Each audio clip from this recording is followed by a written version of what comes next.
Hey, salut! Aujourd'hui, on va parler grand voyage en Russie, aux confins de l'Orient, de l'extrême nord, de l'extrême sud, de tout ce qui est un peu extrême en termes de Voilà, voyage, c'est ça. on peut dire. Je suis avec Cédric Gras.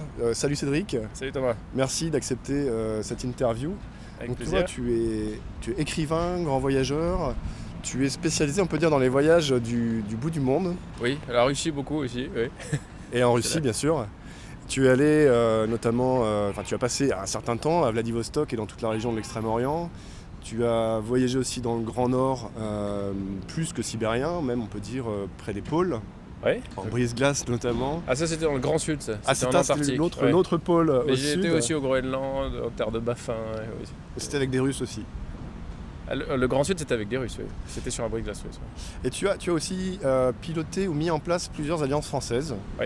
Alors on peut dire que c'était voilà, à Vladivostok, il y a eu aussi Kharkov, je crois, Vladivostok, et puis après l'Ukraine, oui. Donetsk surtout. Donetsk. Il y a Kharkov, Odessa aussi. Ouais.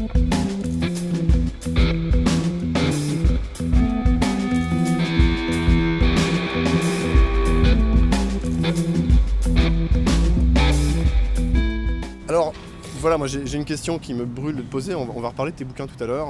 On va reparler aussi des histoires et du sens que tu mets dans le voyage, au-delà de juste se déplacer, faire du tourisme, parce qu'on est vraiment au-delà de ça, et c'est là que c'est intéressant, je trouve. Comment tu prépares un grand voyage en Russie? Ou en Russie ou ailleurs, enfin on va parler surtout de la Russie, mais... Non mais justement il y a une différence entre la Russie et ailleurs, hein. De préparer un voyage en Russie ou préparer un voyage en Suisse romande, c'est pas pareil parce que C'est sûr. on peut pas prévoir grand chose en Russie, en tout cas dans certaines régions lointaines peu fréquentées, il est difficile d'avoir des informations sur les transports qui passent, qui tournent, les bateaux, les trains, les je ne sais quoi. Bon les trains si, et puis ces dernières années il y a quand même eu une informatisation de tout ça, on peut commencer à réserver des billets sur internet, chose qui n'existait D'accord. pas quand je suis arrivé en Russie. Sachant qu'on parle aussi d'endroits où effectivement il n'y a pas de train, il n'y a pas de, Ah voilà, il c'est y a ça. pas de ligne de quoi que ce soit. Souvent dans les régions reculées de Russie, notamment en Sibérie, la route, c'est la rivière. Ouais. Que ce soit un fleuve, un affluent, quelle que soit la taille. Alors il y a des bateaux qui passent régulièrement. Enfin, ils passent régulièrement en principe, mais il est très difficile de savoir quand exactement. Et quand ils peuvent aussi. Voilà. Et puis il y a des saisons, ça commence après la débâcle, ça termine un peu avant l'hiver. On a du mal à savoir quels sont les premiers passages, les derniers passages. Donc il faut attendre d'être sur place en général, c'est ce qu'il y a de plus simple. Moi c'est comme ça que j'ai fait. Ok. Pour faire un grand voyage en Russie, il faut avoir beaucoup de temps. Donc je note un élément quand même que tu nous as donné au tout début, c'est-à-dire qu'en gros, prévoir un voyage, ça implique de ne pas prévoir finalement, parce que tu peux pas. Non mais toute la partie européenne de la Russie est facile à voyager, comme dans pratiquement n'importe quel pays, il y a des horaires, il y a des moyens de transport, on réserve des billets et tout va bien. Dès qu'on s'aventure dans ces régions qui sont mal irriguées, on va dire, par les moyens de transport, Ouais. là tout devient un petit peu plus au jour le jour, mais c'est aussi le charme du voyage en Russie. Et puis il y a parfois pas de moyens de transport réguliers, donc c'est au gré des solidarités, des habitants qui se réunissent, donc ça se passe forcément sur place. Donc pour ça, il faut être prêt à se fondre dans la foule. Si tant est que. Il n'y a pas beaucoup de foule, oui, en Sibérie. D'ailleurs, moi, il sûr. m'est arrivé assez souvent d'arriver dans un village et d'aller sonner à la porte d'une maison, d'une datcha pour demander aux gens comment on faisait pour aller plus loin. D'accord. Ouais. J'ai souvenir d'un passage dans ton bouquin qui s'appelle. Alors c'est L'hiver aux trousses que je vous recommande. C'est un bouquin génial. Le genre de bouquin qu'on referme et on se dit ah zut c'était trop court. Ce bouquin où en fait tu es dans un petit village vraiment paumé dans l'extrême-orient russe où il y a rien à des centaines de kilomètres à la ronde. La seule route c'est une rivière pour joindre je sais plus quel passage Ouais, j'ai ou pris rejoindre beaucoup de Sakhalin rivières. ou quelque chose Ouais, comme ça. ouais. Et en fait il y a un petit port où le seul moyen de transport qui existe à cet endroit-là c'est ce bateau et tu sais pas quand il part et je crois me souvenir que tu vas pas courtiser mais en tout cas rendre visite à la capitainerie du port tous les jours Là, pendant... c'était pour passer sur Sakhalin, sur l'île de Sakhalin. Oui. Et il n'y a plus, parce qu'à l'époque soviétique, il y en avait, mais il n'y a plus de navigation régulière. Même les bateaux privés, que ce soit des bateaux de pêche ou autre chose, ne vont plus tellement sur Sakhalin. Donc ça a été compliqué et ça a été assez épique. C'est-à-dire que j'ai réussi à convaincre la capitainerie de me faire monter sur un bateau qui m'a déposé en pleine mer sur un autre et qui lui-même, grâce à un troisième bateau, a déposé sur Sakhalin. Oui, c'était compliqué. Il s'appelait par radio, il disait est-ce qu'il y en a un qui va sur les côtes de Sakhalin. Avec un transbordage au milieu de la mer. Voilà, on a un colis.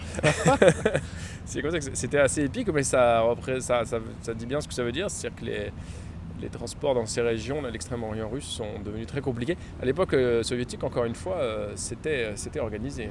D'accord. Et effectivement, alors on pourrait en reparler aussi, mais la vie a un peu, pas disparu, mais en tout cas par rapport à l'époque des années 70 où c'était l'effervescence, on peut dire. Il y a eu une hémorragie démographique terrible. Ouais. Terrible. Tout le monde est parti.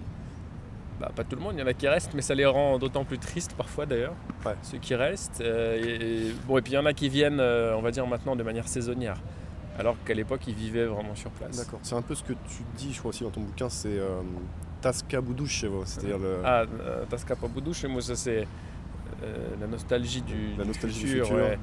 C'est un poème de Evtushenko, mais que je trouve magnifique, parce que cette idée de la nostalgie du futur, elle raconte bien ce qu'est une certaine Russie aujourd'hui, un peu tournée vers les bons côtés de l'URSS, en oubliant les mauvais aspects. C'est-à-dire qu'on leur promettait un avenir radieux à l'époque, à la grande époque, on va dire. Et puis même s'ils vivaient très mal, ils y croyaient et ça suffisait pour être heureux le matin. Finalement, le rêve n'est pas devenu forcément réalité comme on l'avait... Le rêve est annulé, comme a dit je sais plus qui. Le projet est annulé, voilà. Il n'y aura pas d'avenir radieux. Alors, on va revenir peut-être au conseil de grands voyageurs dans un instant, mais juste sur ce point-là, quand même, c'est assez fascinant par rapport à la géopolitique. Je crois que tu as une phrase aussi, tu en as beaucoup des phrases qui sont assez extraordinaires, ça vaut vraiment le coup de lire tes bouquins. Enfin, en tout cas, voilà, moi je vous les recommande. Il y en a une qui dit quelque chose comme chaque Russe, parce que voilà, il n'y a personne dans l'Extrême-Orient, c'est des territoires immenses. Il y a quand même des gens. Avec quelques personnes de un loin peu, en loin, c'est comme ça qu'on arrive à voyager d'ailleurs. Et de l'autre côté de la frontière, un peu plus bas, un énorme pays qu'on appelle la Chine. Et du coup, voilà, un différentiel d'occupation de territoire en termes de population. Il y a une discontinuité, oui, en termes de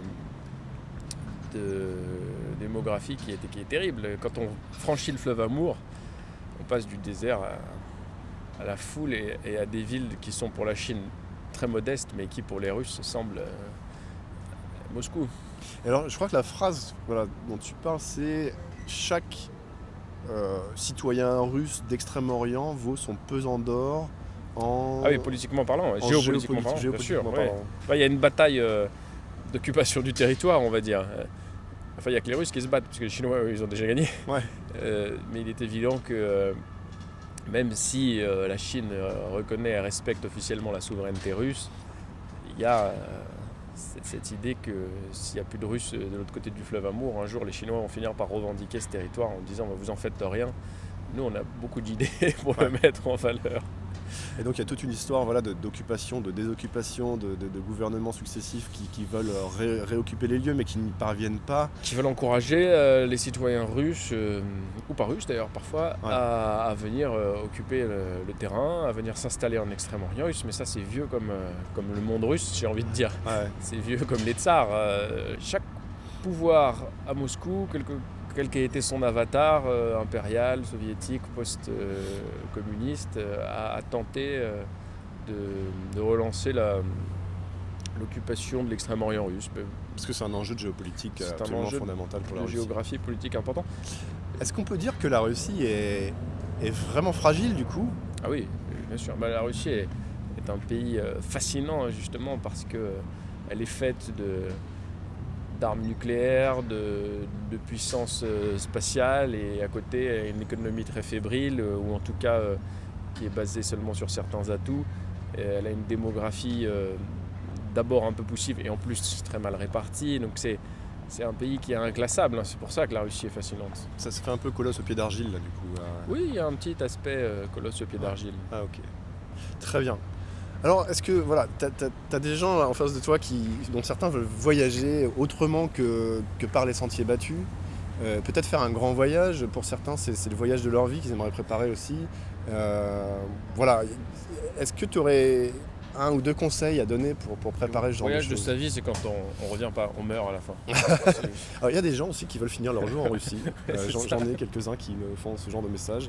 Ça peut arriver. C'est quoi la bonne manière de faire un beau voyage là-bas ? Un vrai beau voyage au sens où tu les...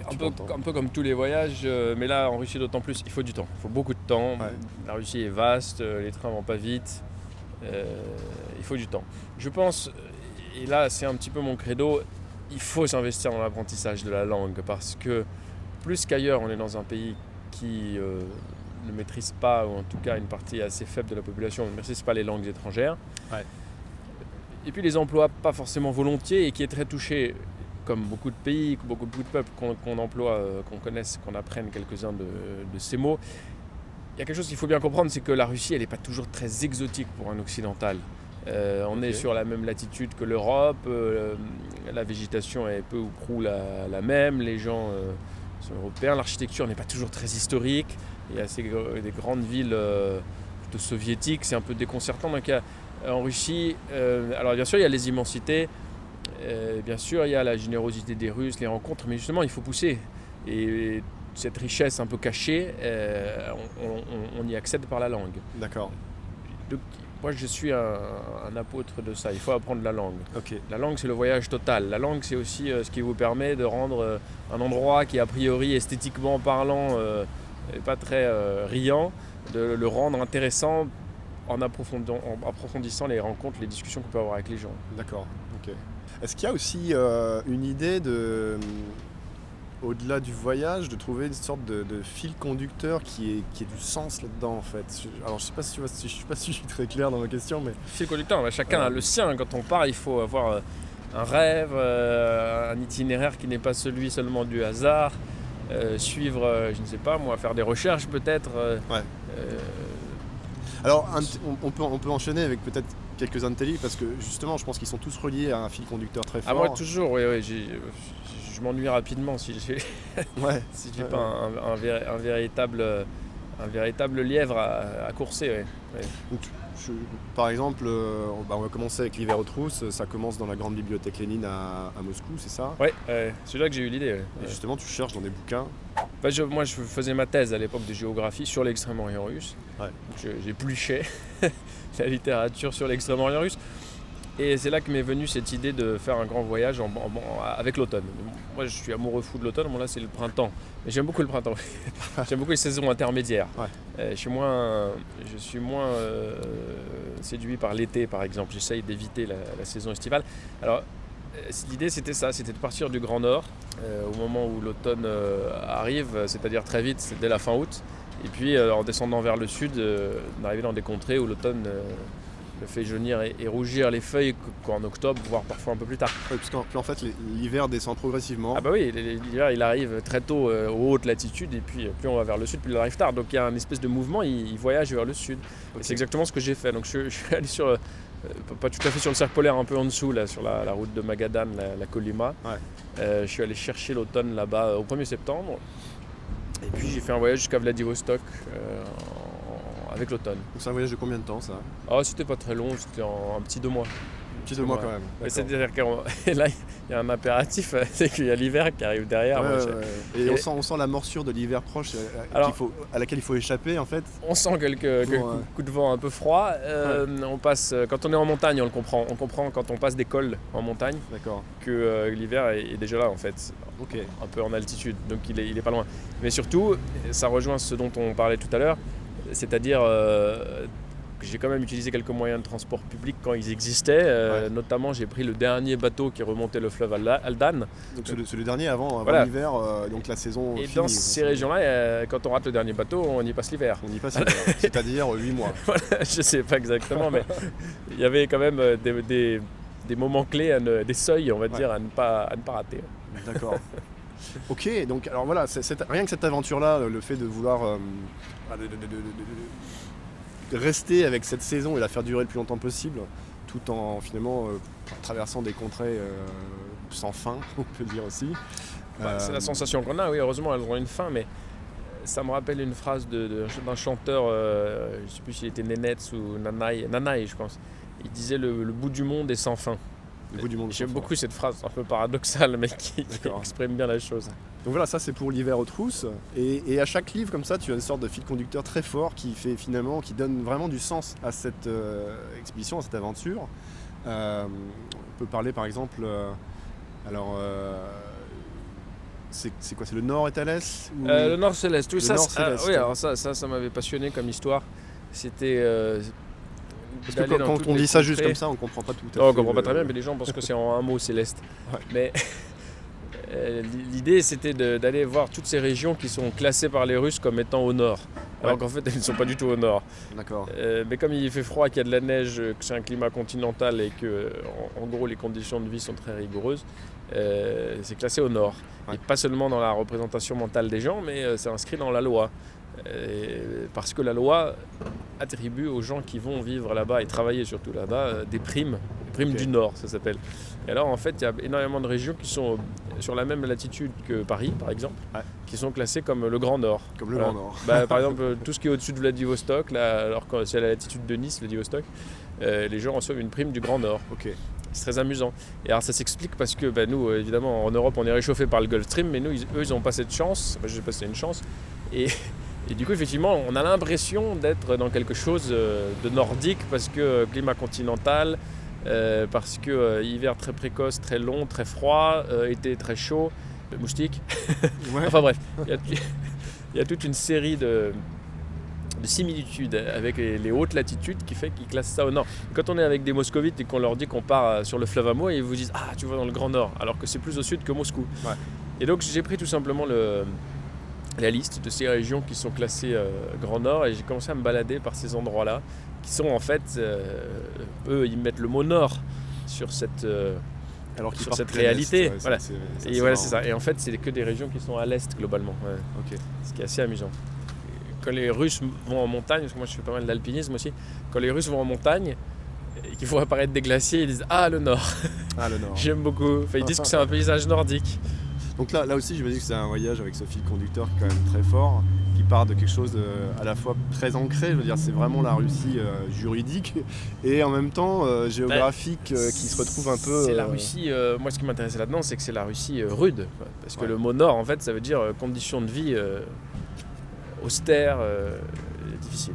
Donc, alors, voilà, pour résumer ce qu'on a à peu près vu, s'il y avait des conseils de grands voyageurs, ça serait déjà apprendre la langue. Parce que la langue, dès qu'on sort des sentiers battus et des villes, effectivement, ça devient compliqué de parler en anglais, en français, on peut oublier. Oui, mais c'est pas seulement pour des raisons pratiques. Enfin, quand on veut découvrir un pays, il n'y a pas simplement le fait d'acheter un billet de train, de se débrouiller pour trouver une chambre, etc. Il y a énormément il y a la volonté de découvrir, donc de creuser un peu. Ouais.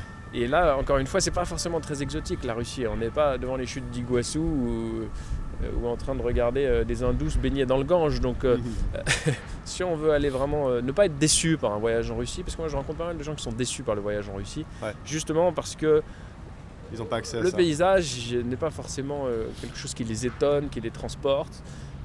À part les immensités, mais les immensités, c'est pas toujours visible non plus à l'œil nu. Les immensités, on les ressent lorsqu'on voyage longtemps, mais c'est pas quelque chose qui s'offre à vous comme ça. Donc la langue, oui, me paraît quelque chose d'essentiel. D'accord. C'est un investissement, hein, c'est pas évident, hein, je sais bien. Alors c'est aussi un investissement en temps, tu le disais, c'est-à-dire qu'il faut prendre vraiment le temps. Un voyage de 2 mois pour toi, c'est un petit voyage? Non, pour caricaturer un peu. Moi, c'est un très beau voyage déjà. Ouais. À partir de 2 semaines, on commence à être dedans, quoi. D'accord. Ok. Un autre truc je crois qu'on a quand même effleuré aussi, c'est cette histoire de quête de sens, de mettre quelque chose au cœur du mouvement, de l'aventure, et pas seulement en déplacement du point A au point B, quoi. Enfin, c'est clair. Il faut avoir des rêves, chacun a les siens, chacun a ses objectifs. Il y a des gens pour lesquels Saint-Pétersbourg sera suffisant, et puis d'autres qui veulent aller jusqu'à Vladivostok. Oui. Ouais. Ok. Ça dépend ce qu'on met aussi sur le voyage en Russie. Il y a beaucoup de nos concitoyens qui sont fascinés par la culture russe, ce que je comprends tout à fait, et qui vont trouver peut-être plus de raisons pour leur voyage à Saint-Pétersbourg, à Moscou, dans les musées, dans l'architecture, dans l'histoire. Dès qu'on passe l'Oral, il n'y a plus beaucoup de vieilles pierres. Hein. Ouais. Donc on est dans un autre voyage, celui des grands espaces. C'est très différent. D'accord.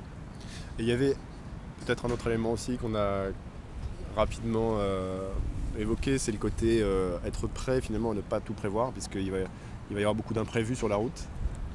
Oui, quand on va à l'est ou dans le Grand Nord. D'accord. ou dans le Grand Sud aussi. Oui, mais on parle des grands voyages, donc Mais là, bien ça. encore une fois, la partie occidentale de la Russie est une région du monde totalement, tout à fait développée. Ok, Ouais. ça marche. Merci, Merci, Cédric, Thomas. pour tout ça. Donc on peut parler de tes bouquins sur ces thématiques-là. Il y a c'est la mer des cosmonautes. Ah, la mer des cosmonautes, c'est le On n'en a pas voyage beaucoup parlé, mais voilà. qu'on a fait au pôle Sud, en Antarctique, Sur un brise-glace. sur un brise-glace russe. Voilà. Un grand voyage, parce qu'eux ils partent de Saint-Pétersbourg, moi je les ai rejoints en Afrique du Sud, mais ça a été un grand voyage. Qu'est-ce qu'il y a Donc l'hiver ça, aux c'est avec trousses, des ouais. gens qui ont passé pour certains 15 ou 20 ans de leur vie sur les glaces Ah des oui, pôles, c'est ça? C'est des gens qui sont un peu déconnectés du monde et même de la Russie. Qui font partie de l'histoire, on peut Ils dire. vivent dans les glaces, ils sont un peu hibernatus déjà, de leur vivant. D'accord. Après, on a parlé des Vérotos, on a parlé du Nord-Céleste. Alors, j'avais écrit mon tout premier livre sur Vladivostok, où j'ai travaillé quelques années. Ça s'appelle Vladivostok, neige et mousson, hein, justement parce que c'est très au sud et les gens ne le savent pas, enfin ne le réalisent pas. Et puis sur la Russie, voilà toute mon œuvre. Neige et mousson, ce qui est sous-entendu, c'est que c'est la jonction entre des climats qui sont... Ah bah Vladivostok, c'est la latitude de Nice, hein, donc hiver russe, mais quelques relents de mousson asiatique et subtropical. Oui, ce qui est très étonnant, il y a des requins dans la mer parfois à Vladivostok. C'est pas systématique, mais ça arrive que des requins apparaissent dans les baies de Vladivostok. On est à la frontière là, du nord et du sud. Ok. Ouais, merci pour ces quelques moments partagés. J'espère que ça vous a plu. Alors je mettrai les liens dans la description de la vidéo pour retrouver ces livres. Regardez-les, lisez-les, c'est vraiment... vous allez voyager rien qu'avec ça et ça va vraiment vous transporter ailleurs, je vous le garantis. Donc merci à tous. Pour continuer à suivre la chaîne, inscrivez-vous, abonnez-vous et laissez vos commentaires, ça sera intéressant de poser vos questions et s'il y a vraiment des questions intéressantes, je les transmettrai à Cédric. Voilà. Merci.